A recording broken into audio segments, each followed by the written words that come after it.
Hello student, आज की अपनी नए चैप्टर के साथ क्लास प्रारंभ होती है।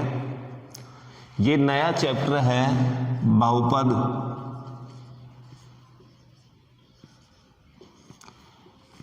जिसका अध्ययन आपने पूर्व कक्षा 9 के अंदर भी किया था। तो सबसे पहले आती है इसकी परिभाषा। वह बीजीय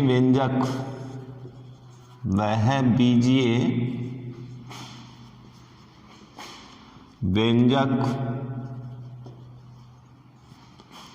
जिसके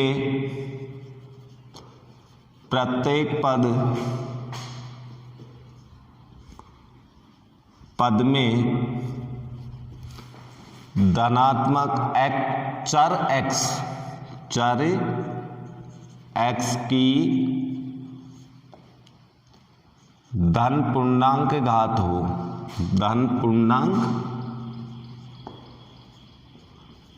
घात हो उसे बहुपद कहते हैं। फॉर एग्जाम्पल के रूप में 2x² + x + 3 ये एक व्यंजक है, लेकिन इसके प्रत्येक पद में 3 पद हैं। तीनों पदों में x की घात यहाँ 2 है, यहाँ पर 1 है और इसमें x की घात 0। 0 भी एक धन पूर्णांक है।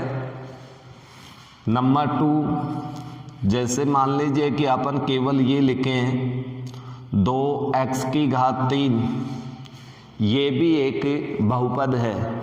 हालांकि इसमें एक पद है, लेकिन चर की घात धन पूर्णांक है, इसलिए बहुपद कहलाएगा। बहुपद का अर्थ ये नहीं है कि एक से ज़्यादा पद हो। जैसे मान लो कि अपन और एग्जाम्पल लें, केवल मात्र एक पद का व्यंजक 5, तो ये भी एक बहुपद है, क्योंकि इसमें भी x की घात 0 है। तो ये एक अचर बहुपद को दर्शाता है। अचर बहुपद अर्थात इसमें चर नहीं है। बहुपदों को प्राय जो चर होता है उसी के द्वारा व्यक्त करते हैं।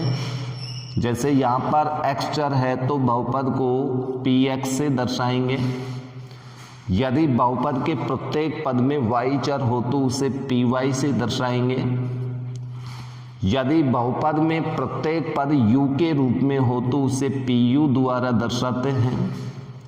यदि बहुपद के प्रत्येक पद में t चर हो तो उसे pt द्वारा दर्शाते हैं। ये अपन ने पूर्व कक्षाओं में पढ़ लिया था। बहुपद की घात का अर्थ होता है कि उस बहुपद में चर के ऊपर अधिकतम कितनी घात है, वो ही उस बहुपद की घात कहलाता है। बहुपद में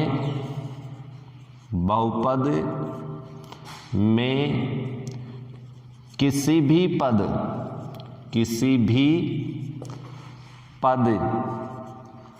में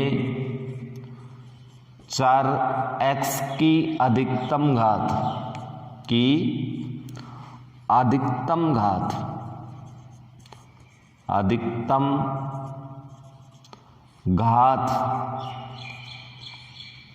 बहुपद की घात कहलाती है। जैसे यहाँ पर अपन देखें तो इस बहुपद के एक पद में अधिकतम 2 घात है x के ऊपर, तो ये द्विघात है। इसी तरह से इस बहुपद में अपन देखें तो एक ही पद है, लेकिन चर के ऊपर 3 घात है, तो ये त्रिघात बहुपद कहलाएगा। त्रिघात ये अचर बहुपद है, क्योंकि x के ऊपर अधिकतम घात 0 है, तो ये अचर बहुपद हो गया। इसी प्रकार से यदि मान लीजिए कोई बहुपद ये है px बराबर x + 3, तो यहाँ पर 2 पद हैं, लेकिन अधिकतम 1 घात है। इसे रैखिक बहुपद कहते हैं। रैखिक बहुपद, ये रैखिक बहुपद कहलाएगा। जरूरी नहीं है कि सभी बहुपद x चर के ही हों। जैसे मान लो कि अपने पास कोई बहुपद PU, अब ये u चर का बहुपद होगा तो इसे अपन इस प्रकार के पद होंगे u² प्लस 2u प्लस 3, तो ये एक द्विघात बहुपद हो गया क्योंकि अधिकतम 2 घात है। इसी प्रकार मान लीजिए कि अपन t चर का बहुपद लिखें t की पावर 4 माइनस 16, ये t चर का बहुपद है लेकिन ये चतुर्थ घात वाला बहुपद है क्योंकि अधिकतम पावर चर के ऊपर 4 है। तो ये बहुपदों की घात, बहुपद की परिभाषा, बहुपदों को पहचानना, ये सब अपन ने पूर्व कक्षा में भी पढ़ लिया था, पुनः एक बार इसको देख लिया। इसी प्रकार से बहुपद को px से दर्शाते हैं, लेकिन पूर्व कक्षा 9 में आपने fx के द्वारा भी दर्शाया था, तो बहुपद को अपन fx के द्वारा भी दर्शा सकते हैं। लेकिन इस प्रश्नमाला में जो कक्षा 10th में अपन पढ़ने जा रहे हैं बहुपद, इसके अंदर हम द्विघात बहुपद का विस्तृत अध्ययन करेंगे।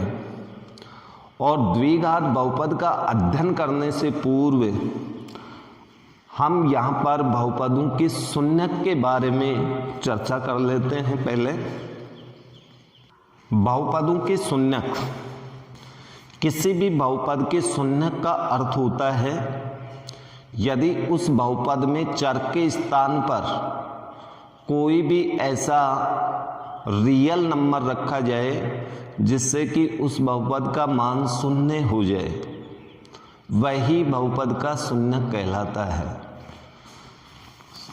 बहुपद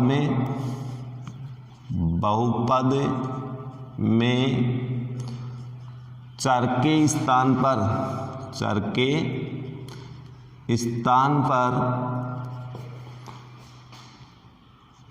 रखा गया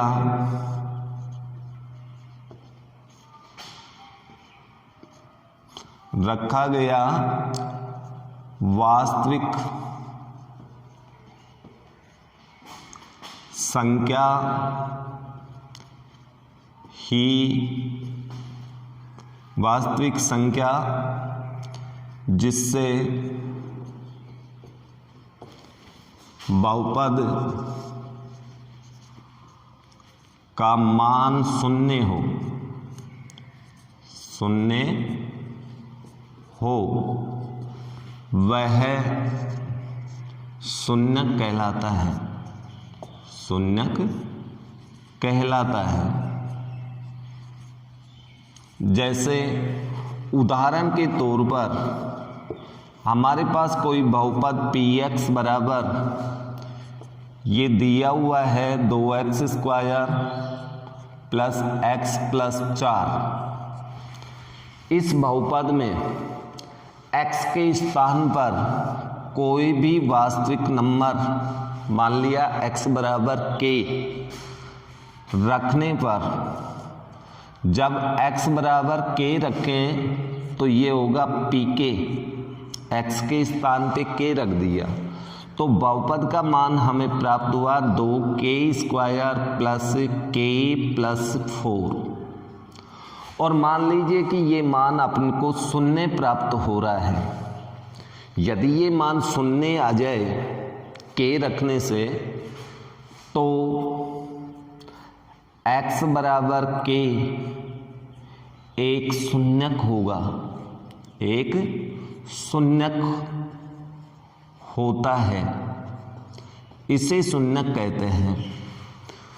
जैसे उदाहरण के तौर पर अपन दूसरा एग्जाम्पल लें, मान लीजिए आपको कोई दे रखा है बहुपद pt बराबर t² माइनस 9,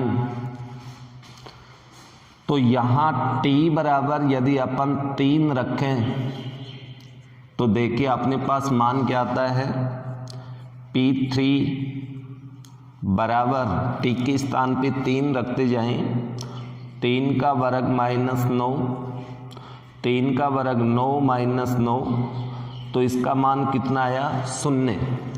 इसलिए t बराबर 3 एक शून्यक है, एक शून्यक है, यह इसका शून्यक है, इसे शून्यक कहते हैं।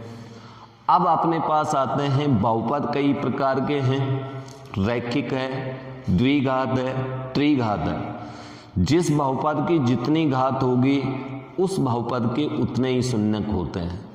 रैखिक बहुपद में सिर्फ एक शून्यक होगा, द्विघात में 2 शून्यक होंगे, त्रिघात के अंदर 3 शून्यक होंगे, 4 घात वाले में 4 शून्यक होंगे, 5 घात वाले में 5 होंगे और n घात वाले बहुपद में n शून्यक होते हैं। जितनी बहुपद की घात होगी उतने ही उसके शून्यक होंगे। ओके, अब इसके बाद आता है आलेख की सहायता से शून्यक ज्ञात करना। आलेख मीन्स ग्राफ। ग्राफ की सहायता से हम शून्यक कैसे ज्ञात करते हैं? सर्वप्रथम जो भी बहुपद आपको दिया जाए उसका आलेख निरूपण करें, अर्थात उसका ग्राफ बनाएं। ग्राफ बनाने से आपके पास एक वक्र रेखा बनेगी, वो चाहे सीधी हो चाहे वो टेढ़ी हो।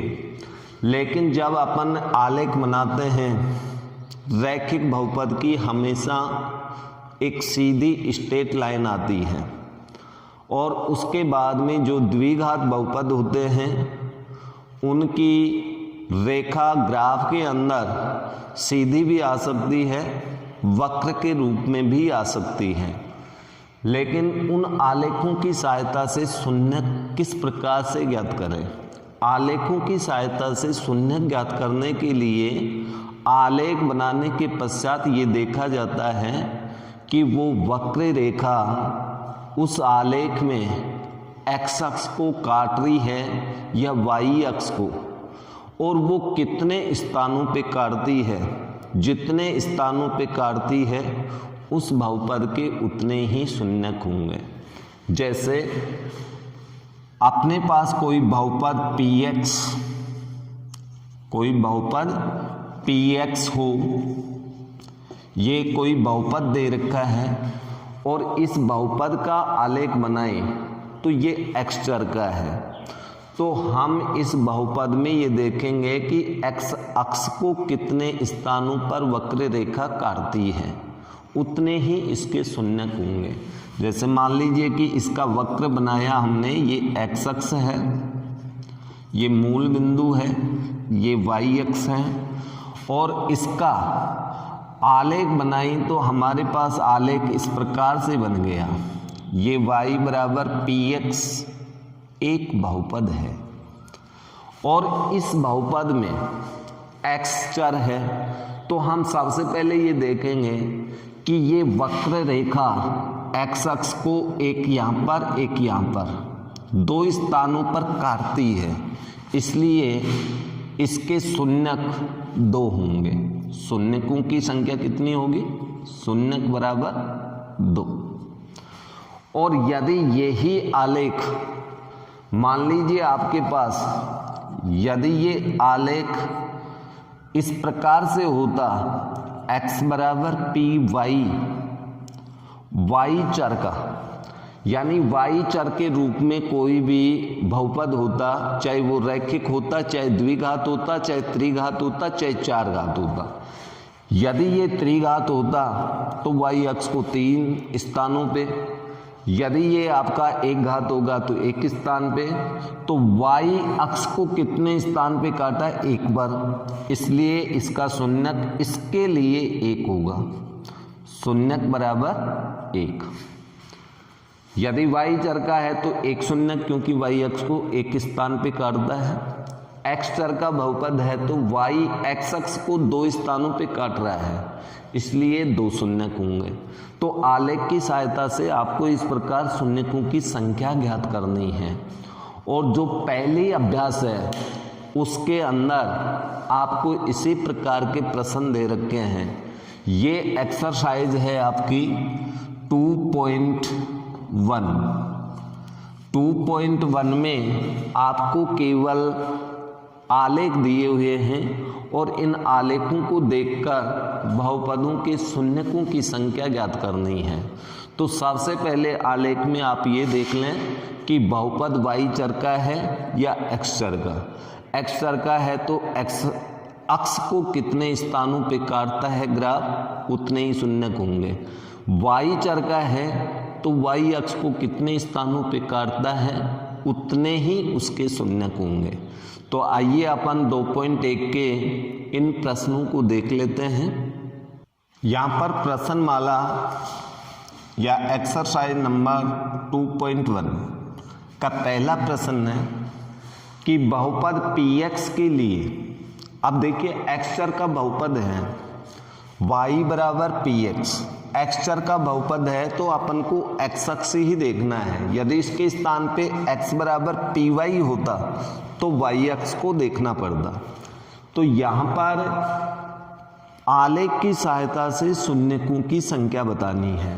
पहला प्रश्न है तो x अक्ष को ये आलेख कहीं भी नहीं काट रहा, केवल सीधी रेखा है y अक्ष को काट रही है, y अक्ष को नहीं काट रहा, इसलिए इसके शून्यक होंगे शून्यक बराबर 0।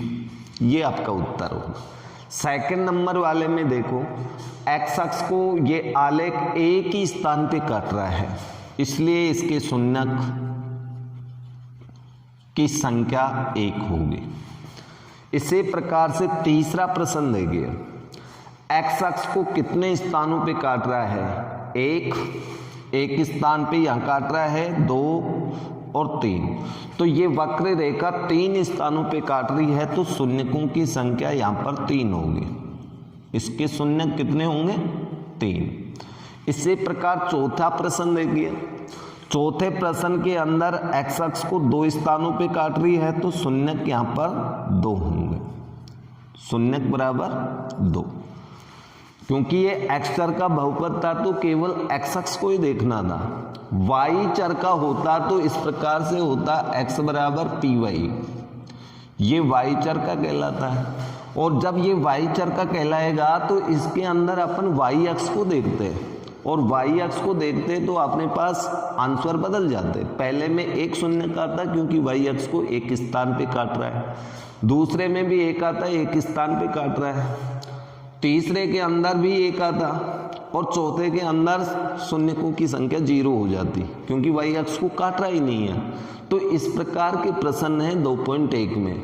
शेष इस प्रश्न में जितने प्रश्न बच गए वो आप खुद बुक से देख के करना, यानी बहुत ही सिंपल क्वेश्चन है, केवल आलेख को देख के आपको उत्तर देना है। तो अपने एक्सरसाइज नंबर 2.1 इसमें कंप्लीट हो चुकी है। अब इसके आगे द्विघात बहुपद, यहाँ से अपना टॉपिक प्रारंभ होता है कक्षा 10th के लेवल पे। द्विघात बहुपद अर्थात ऐसा बहुपद जो 2 घात वाला हो, अर्थात जिस बहुपद में x की अधिकतम 2 घात हो, वह बहुपद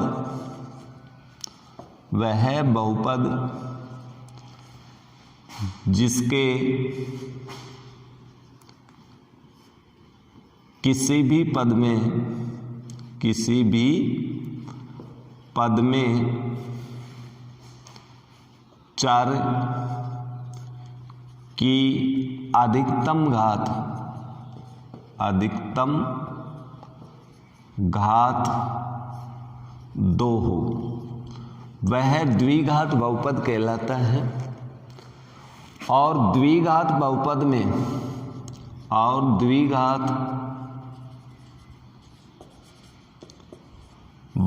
में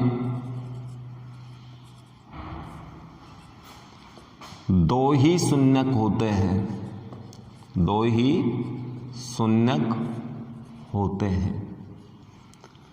वैसे व्यापक रूप में द्विघात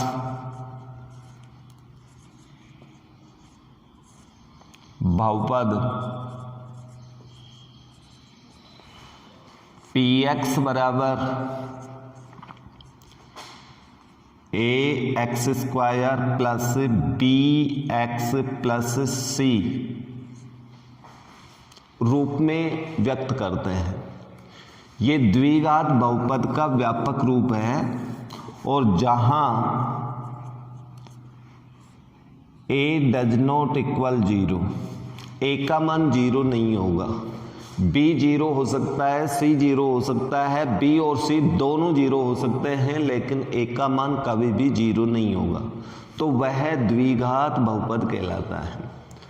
और a का अर्थ ये होता है x² का गुणांक, b का अर्थ होता है x का गुणांक, केवल गुणांक वाली संख्या चिन्ह सहित, c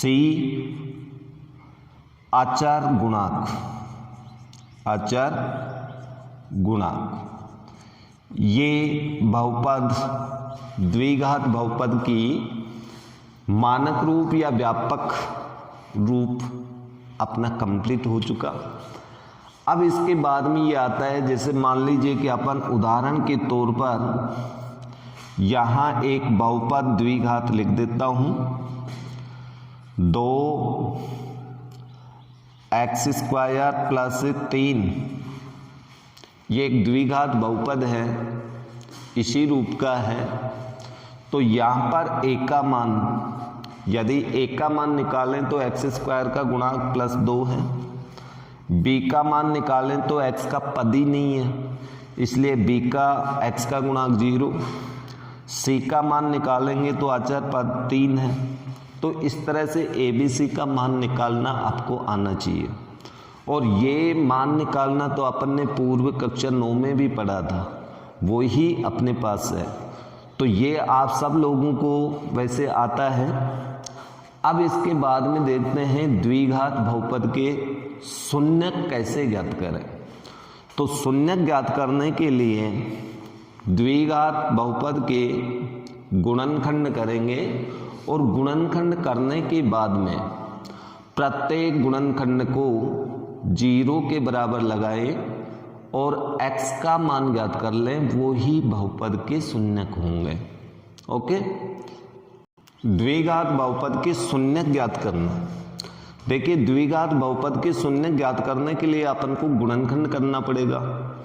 अब ये गुणनखंड करना तो आपने पूर्व कक्षाओं में बहुत अच्छे से सीख लिया। ये त्रिपद व्यंजक भी हो सकते हैं, ये कॉमन लेने पर भी गुणनखंड हो सकता है, और गुणनखंड का पहला नियम यही होता है कि यदि 2 या 2 से अधिक पदों में कोई भी चर या कोई भी संख्या सार्व आती है, कॉमन आती है, तो कॉमन लेने से कॉमन वाली एक संख्या गुणनखंड बन जाती है।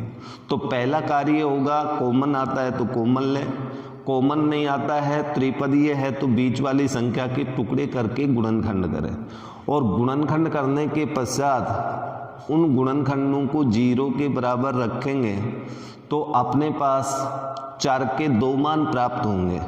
द्विघात में 2 ही गुणनखंड होंगे, त्रिघात में 3 गुणनखंड होंगे, रैखिक में स्वयं रैखिक अपने आप में गुणनखंड होता है। ओके, तो यहाँ पर सबसे पहले अपन क्या करेंगे, px बराबर 0, यानी बहुपद के बराबर 0 लिख दें, और 0 लिखने के पश्चात इस बहुपद के गुणनखंड कीजिए, और गुणनखंड करने के पश्चात प्रत्येक गुणनखंड के बराबर 0 लगाएंगे तो अपने पास द्विघात बहुपद में 2 शून्यक प्राप्त हो जाएंगे। इसके पश्चात आता है द्विघात बहुपद में शून्यकों एवं गुणांकों में संबंध, एवं गुणांकों में संबंध बहुत इंपॉर्टेंट है ये। शून्य का मतलब तो x के दो मान, यदि u चर का है तो u के दो मान, t चर का है तो t के दो मान। और गुणाकों का अर्थ होता है कि उसका जो व्यापक रूप है, उस व्यापक रूप में ABC का मान, वो उसके गुणाक कहलाते हैं। अब इनके अंदर रिलेशन, अब इनके अंदर अपन को संबंध देखना है। संबंध देखने के लिए आपको पहले व्यापक रूप px बराबर ax square plus bx plus c से तुलना करें, तुलना करके और ABC का मान ज्ञात करें। A, B तथा C ज्ञात करें। और जब ये ज्ञात हो जाए उसके बाद में हम एक सूत्र लगाते हैं यहां पर, शून्यकों का योग। शून्यकों का योग, योग का सूत्र होगा आपके पास -b/a,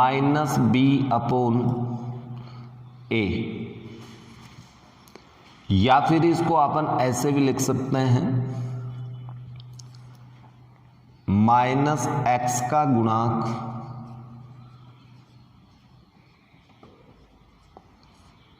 बटा x स्क्वायर का गुणांक। एक रिलेशन तो ये होता है। दूसरा रिलेशन शून्यकों का गुणनफल, शून्यकों का गुणनफल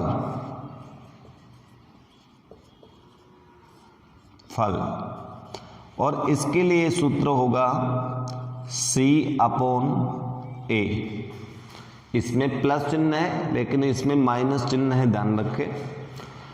अर्थात इसका अर्थ होगा अचर गुणांक, अचर गुणांक बटा x स्क्वायर का गुणांक। तो ये दो सूत्र हैं अपने पास संबंध वाले। या फिर द्विघात, द्विघात के जो शून्यक होते हैं, इन शून्यकों को, द्विघात के दोनों शून्यकों को अल्फा व बीटा, इसको अल्फा बोलते हैं, इसको बीटा बोलते हैं, अल्फा बीटा हो तो फिर अपने पास ये सूत्र आ जाता है अल्फा प्लस बीटा, यानी शून्यकों का योग, दोनों शून्यकों का योग।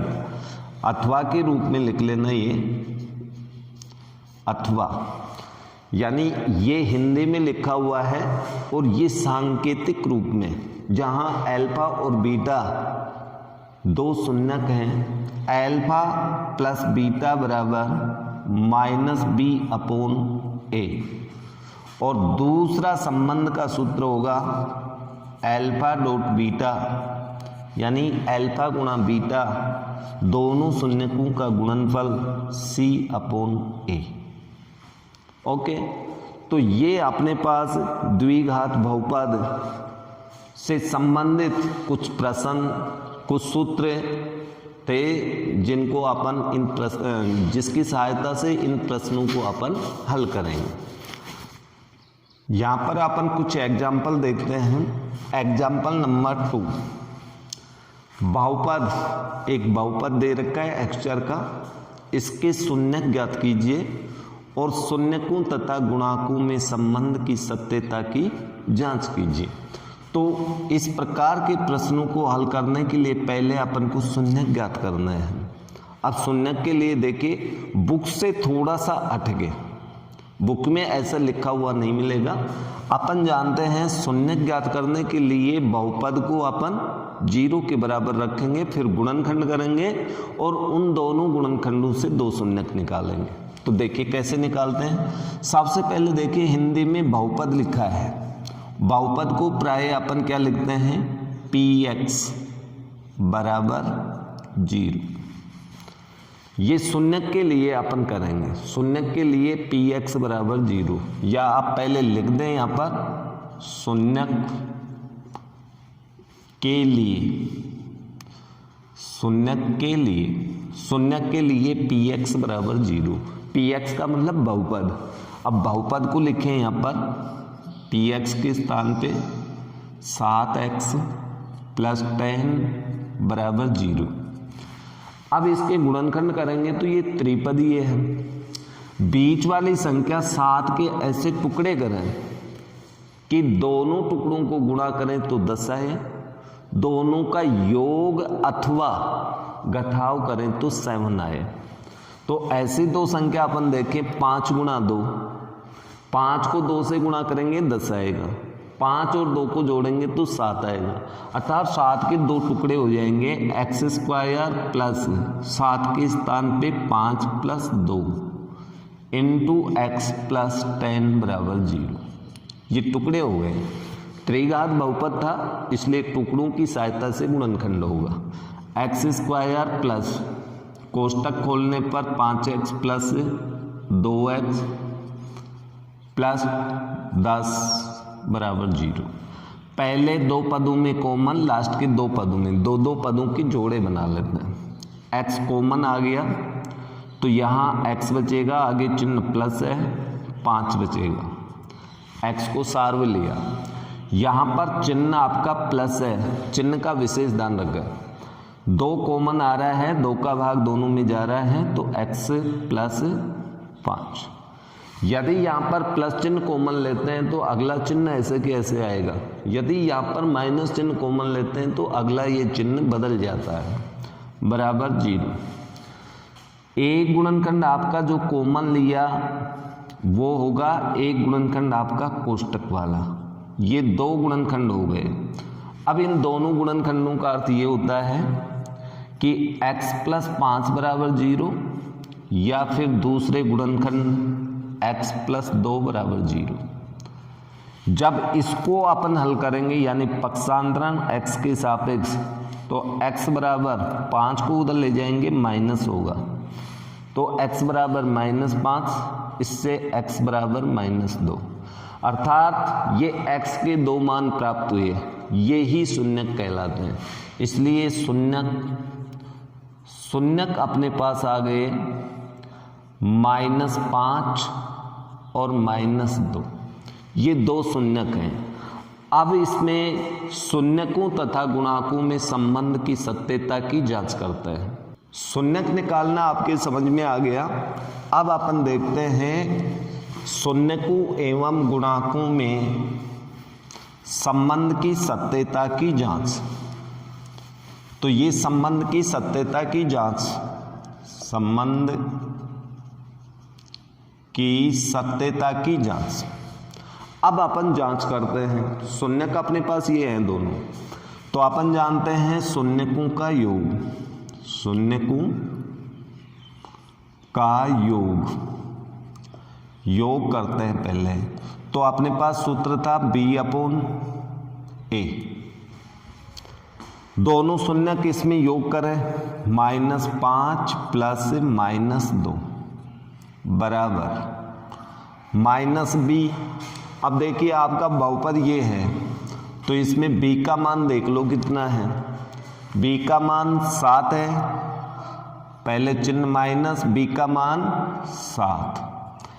a का मान देखो, एक्स स्क्वायर का गुणांक 1 है। ओके, अब इसमें कोष्टक खोलो, -5 - 2, कोष्टक खोलने पर ये माइनस का 2 बराबर -7।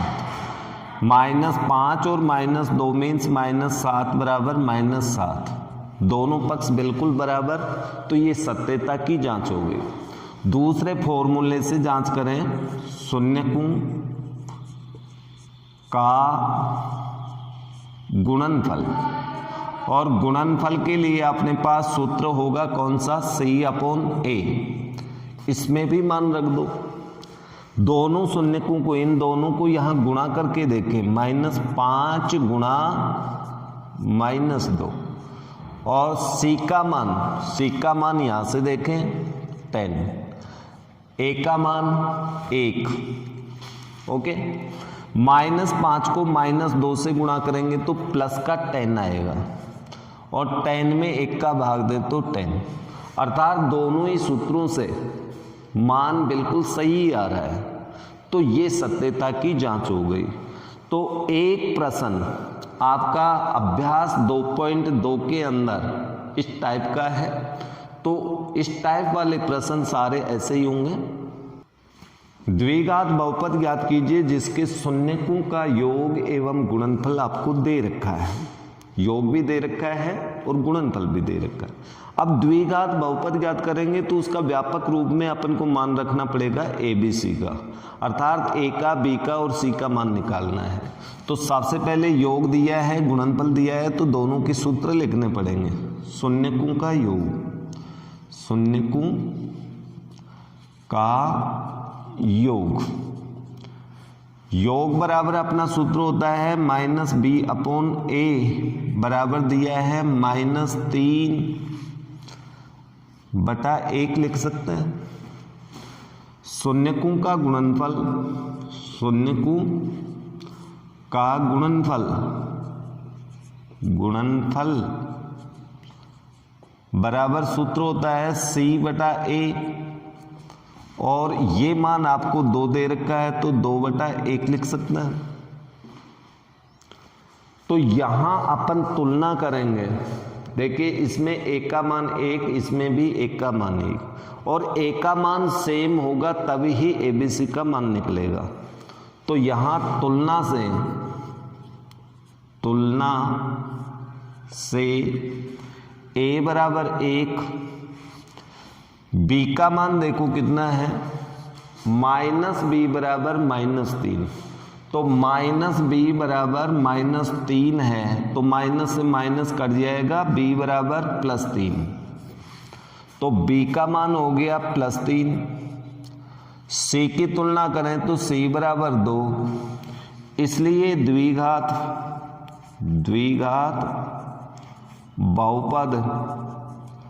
बहुपद बराबर, ये अपना व्यापक रूप का सूत्र होता है AX² + BX + C। इसमें ABC के मान रख दो।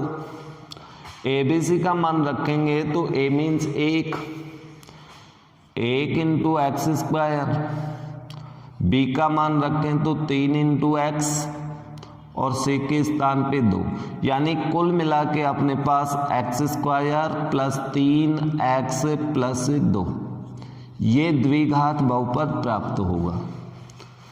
तो यदि आपको योगफल और गुणनफल दे रखा हो तो इस तरह से तुलना से ABC का मान ज्ञात करके व्यापक रूप में मान रखना है, द्विघात बहुपद आपको प्राप्त हो जाएगा। ओके, इसके बाद में 5वां एग्जाम्पल आपको त्रिघात बहुपद का दे रखा है। त्रिघात बहुपद का अर्थ होता है 3 घात वाला बहुपद, और 3 घात वाले बहुपद में 3 शून्यक होते हैं। तो त्रिघात बहुपद का जो व्यापक रूप होता है वो ये है AX³ + BX + CX + D, जहां A, B, C और D ये x³ का गुणांक होता है, ये x² का, ये x का और ये अचर पद या अचर गुणांक। तो इसमें 3 शून्यक होंगे। द्विघात में 2 शून्यक अल्फा बीटा थे, लेकिन इसमें तीसरा शून्यक गामा होता है। तो अपन ये मान लेते हैं 3 शून्यक अल्फा, बीटा और गामा, ये 3 शून्यक होते हैं। तो फिर इसके शून्यकों, 3 शून्यक निकालने पड़ेंगे। तीनों शून्यकों तथा गुणांकों में संबंध, शून्यकों एवं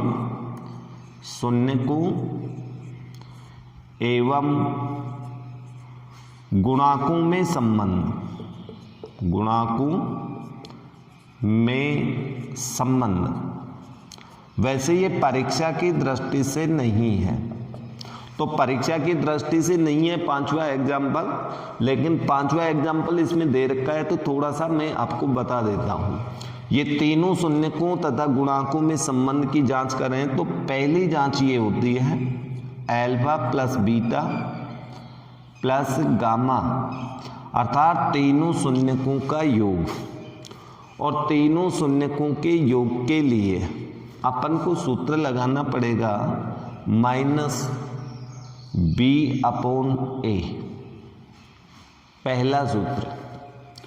नंबर 2, दो शून्यकों के गुणनफलों का योग, अर्थात दो शून्यक अल्फा गुणा बीटा, बीटा गुणा गामा और गामा गुणा अल्फा।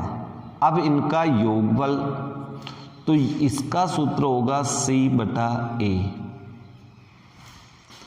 और तीसरा होता है इसमें तीनों शून्यकों का गुणनफल alpha dot beta dot gamma बराबर माइनस D अपॉन A।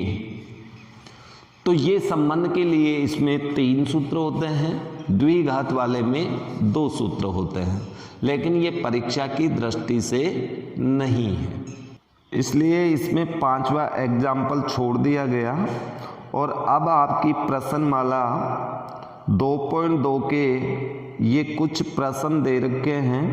इन प्रश्नों को आप रफ नोटबुक में अभ्यास के साथ हल करें, और यदि कोई प्रश्न इनमें से नहीं आता है तो वो कमेंट्स करके आज ही आप मुझसे पूछें, जो कि आने वाले नेक्स्ट वीडियो के अंदर आपको इसका सॉल्यूशन प्राप्त हो सके।